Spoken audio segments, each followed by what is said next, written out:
Good morning everybody. MJ के career में आपका स्वागत है और आज हम करेंगे chapter number first unit and measurement का सेकंड लेक्चर, जो कि टोटली बेस है आपका प्रिंसिपल ऑफ होमोजेनिटी पे। ठीक है, तो आज हम इसको डिटेल में समझेंगे कि हमारा प्रिंसिपल ऑफ होमोजेनिटी क्या होता है। इस वीडियो के ठीक बाद आपके न्यूमेरिकल्स डलेंगे इस टॉपिक्स के ऊपर कि इसके किस किस प्रकार के हमारे एग्जाम में न्यूमेरिकल्स आते हैं। तो सबसे पहले हम समझते हैं कि हमारे प्रिंसिपल ऑफ होमोजेनिटी होते क्या है। तो एक्चुअल में ये जो हमारा टॉपिक है प्रिंसिपल ऑफ होमोजेनिटी,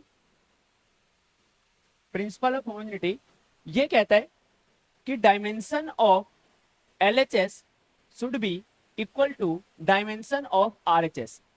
ठीक है, यानी कि अगर कोई भी क्वांटिटी एक दूसरे के बराबर में है तो उन दोनों क्वांटिटी की डायमेंशन हमेशा कैसे रहनी चाहिए, सेम रहनी चाहिए। और जैसे कि अगर मैं आपको एक बात बताऊं कि जैसे मैं कहता हूं कि मुझे 5 न्यूटन में मुझे ना 5 पास्कल ऐड करना है, तो क्या ये क्वांटिटी ऐड हो सकती है? बिल्कुल नहीं क्वांटिटी ऐड हो सकती है। मैं अगर आपसे बोलूं कि मुझे 2 सेकंड में 5 मीटर को ऐड करना है, तो क्या ये क्वांटिटी ऐड होगी? ये क्वांटिटी बिल्कुल भी ऐड नहीं होगी। या मैं आपसे बोलूं कि मुझे ना 2 सेकंड में मुझे माइनस करना है, 5 मीटर को माइनस करना है, तो क्या ये क्वांटिटी ऐड होगी? क्वांटिटी बिल्कुल भी ऐड नहीं होगी।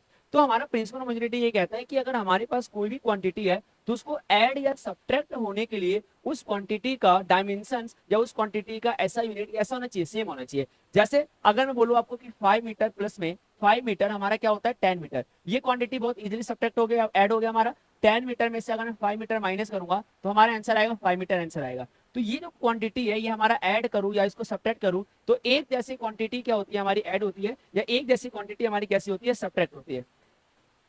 अब यहाँ पे समझते हैं एक बात। अगर मैं आपसे बोलूं कि मेरे पास क्या है बच्चों, मेरे पास एक क्वांटिटी L है, L डायमेंशन है, और इस डायमेंशन को L को मैं L से ऐड करूं, ठीक है ना, इस डायमेंशन L को मैं L से ऐड करूं, तो मेरे पास एक नया डायमेंशन बन के आएगा। ये बच्चे 2L नहीं होगा, ये बिल्कुल भी 2L नहीं होगा। अगर मैं L को L से ऐड करूं तो ये आपका L ही कहलाएगा। यानी कि L डायमेंशन को अगर हम L डायमेंशन से ऐड करते हैं तो हमारा जो रिजल्टेंट डायमेंशन आता है वो भी हमारा L ही आता है। ठीक है, जैसे अगर मैं बात करूं LT-1 को, अगर मैं LT-1 से ऐड करूंगा तो रिजल्टेंट भी कितना आएगा हमारा, LT-1 ही आएगा। या मैं L प्लस में L प्लस में L प्लस में L को ऐड करूं तब भी हमारा रिजल्टेंट कितना आएगा, रिजल्टेंट हमारा L ही आएगा। जो हमारे सामने रिजल्ट होकर बन के आएगा वो भी हमारा L ही आएगा। अगर मेरे पास एक डायमेंशन है बच्चे LT-3 और इसको मैं ऐड कर रहा हूँ LT-3 से, तो जो रिजल्टेंट बन के आएगा वो भी कितना बन के आएगा, LT-3 बन के आएगा। तो बेसिकली इसका मीनिंग क्या है? इसका मीनिंग है कि अगर मैं मान लेता हूँ कि मेरे पास किसी का डायमेंशन A है और इसको मैं सब्ट्रैक्ट कर रहा हूँ डायमेंशन ऑफ B से, यानी कि A माइनस में B कर रहा हूँ, तो अगर ये A माइनस B क्वांटिटी तभी होगा जब आपका डायमेंशन ऑफ A किसके बराबर होगा, आपके डायमेंशन ऑफ B के बराबर होगा, तभी ये क्वांटिटी क्या होगा, सब्ट्रैक्ट होगा। ठीक है, उसके बाद जैसे मेरे पास एक क्वांटिटी है बच्चे P प्लस में Q equal to R, P plus में Q इक्वल टू R, मेरे पास एक क्वांटिटी है P plus Q equal to R।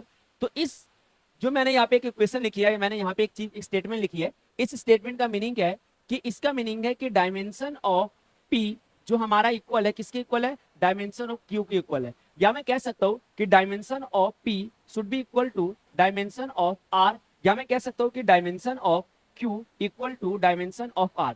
ये तीनों के तीनों स्टेटमेंट इसके लिए वैलिड है। ये एक्चुअल में कहना क्या चाहता है आपको, ये कहना चाहता है कि डायमेंशन ऑफ P जो होगा डायमेंशन ऑफ R के बराबर होगा, या dimension of P dimension Q के बराबर होगा, या डायमेंशन ऑफ Q जो होगा डायमेंशन R के बराबर होगा। ठीक है, यानी कि अगर P और Q क्वांटिटी आपस में ऐड हो रहे हैं तो इसका सिंपल सा मीनिंग है कि डायमेंशन ऑफ P इक्वल किसके होगा, डायमेंशन ऑफ Q के हमारे इक्वल होगा। ठीक है ना, अगर मेरे पास P और Q क्वांटिटी ऐड हो रहा है तो डायमेंशन ऑफ P जो होगा डायमेंशन ऑफ Q के क्या होगा, हमेशा बराबर होगा। जैसे मैंने कहा मेरे पास एक क्वांटिटी बच्चे P माइनस में R, P माइनस में R और इक्वल टू है हमारे पास T। तो मैंने क्या बोला कि अगर मैं इस क्वांटिटी को देखूं तो मैं यहां से कह सकता हूं कि dimension of P should be equal to dimension of R। और सपोज दैट मेरे पास R डायमेंशन की, मैंने कि R का डायमेंशन है मेरे पास LT-1, ये मेरे पास R का डायमेंशन क्या है, LT-1 है। तो मैं कह सकता हूँ कि डायमेंशन ऑफ जो P होगा वो भी कितना होगा, डायमेंशन ऑफ P भी जो होगा हमारा वो भी कितना होगा बच्चे, ये भी हमारा LT-1 ही होगा, क्योंकि डायमेंशन ऑफ R जो होगा हमारा डायमेंशन ऑफ P के कैसा होगा, इक्वल होगा। इतनी बातें समझ में आई? चलो थोड़ा सा और समझते हैं इसको। मान लीजिए मैंने एक क्वेश्चन लिया, मैंने बोला x बराबर में AT² प्लस में BT। ठीक है, और मैंने कहा x जो है यहाँ पे हमारा डिस्प्लेसमेंट है, x का यहाँ हमारा x हमारा यहाँ पे डिस्प्लेसमेंट है, और t हमारा यहाँ पे टाइम है, t हमारा यहाँ पे टाइम है। तो हमें कह रहा है कि फाइंड द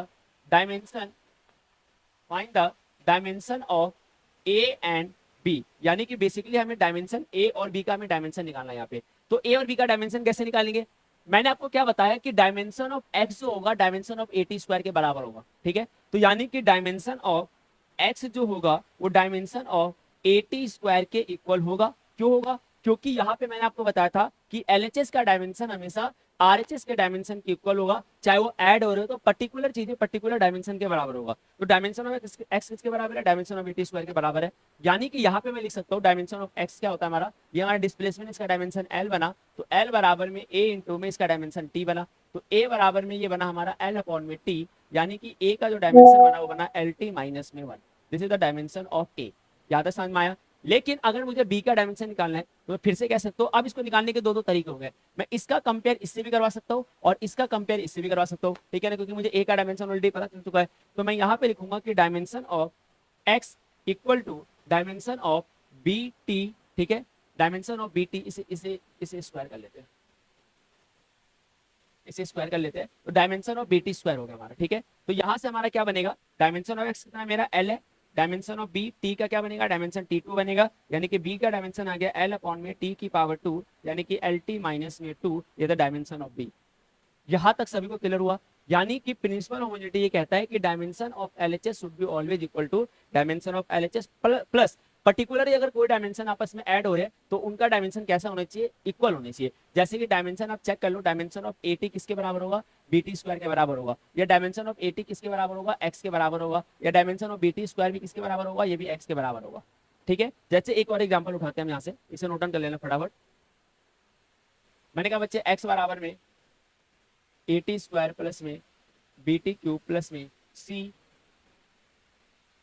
मैंने लिखा सी और मैं यहां से लिखता हूं कि सी एफ, यहां से मैंने लिखा, ठीक है ना। और मैंने कहा बच्चों कि इसको मुझे चेक करना है कि क्या इसके डायमेंशन हमारे इक्वल होते हैं या नहीं होते हैं, ठीक है ना, डायमेंशन हमारे इक्वल होंगे या नहीं होंगे। तो यहाँ पे करने के लिए कैसे करेंगे हम, डायमेंशन ऑफ एक्स जो होगा, यहाँ पे मैं कहता हूँ कि एक्स मेरा डिस्प्लेसमेंट है, एक्स मेरा डिस्प्लेसमेंट है, टी यहाँ पे टाइम है, और एफ यहाँ पे फोर्स है, एफ क्या यहाँ पे फोर्स है। अब यहाँ पे मैं क्या करूंगा कि डायमेंशन ऑफ एक्स जो होगा वो किसके बराबर होगा, ए टी स्क्वायर के बराबर होगा, तो यानी कि एल बराबर में ये क्या बन गया मेरे पास, ये बन गया ए और ये बना टी की पावर 2, यानी कि डायमेंशन ऑफ ए जो बना ये बना हमारा एल अपॉन में टी की पावर 2, तो ए का डायमेंशन बना हमारा एल टी माइनस में 2।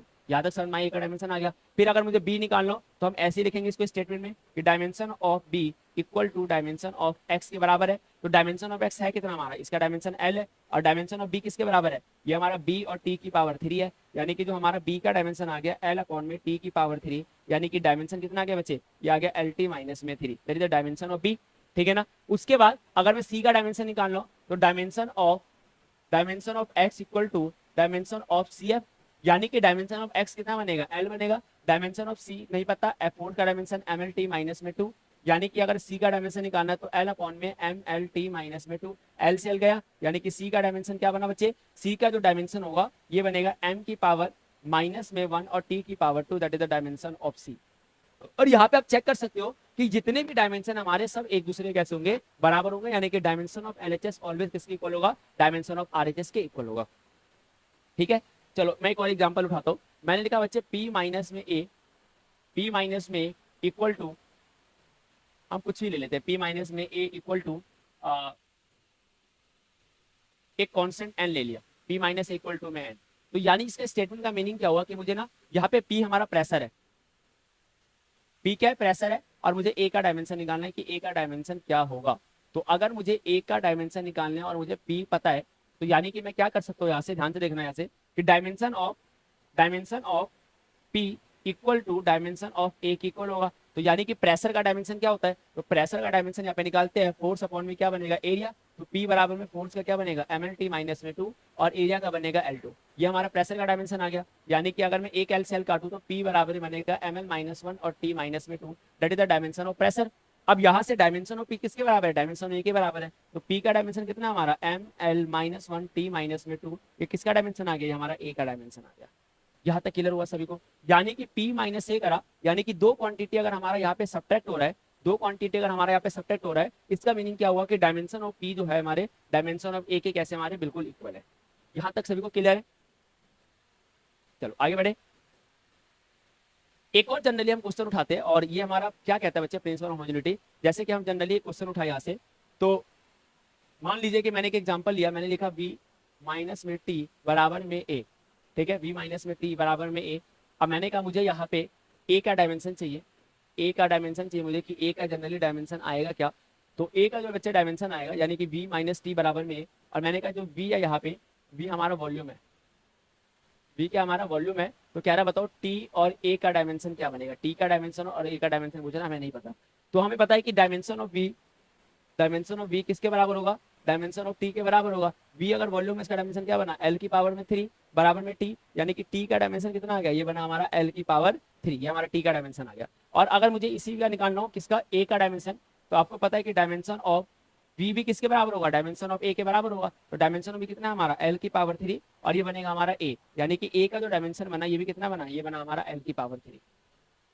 सभी को क्लियर हुआ ये। तो इस टॉपिक का नाम था हमारा प्रिंसिपल होमोजेनिटी। इसके अगले वीडियोस में मैं इसके न्यूमेरिकल्स डालूंगा, जितने हमारे टोटल न्यूमेरिकल्स होंगे वो हम इसके ऊपर डिस्कशन करेंगे, ठीक है। थैंक यू सो मच सभी को मेरे साथ जुड़े रहने के लिए, और इसी तरीके के आपके लिए मैं वीडियोस लेके आऊंगा, और इसके जो अगला टॉपिक होगा आपका न्यूमेरिकल्स होगा, पहले से फिर थ्योरी फिर न्यूमेरिकल्स, इस तरीके से हम सीरीज चलाएंगे। Thank you so much.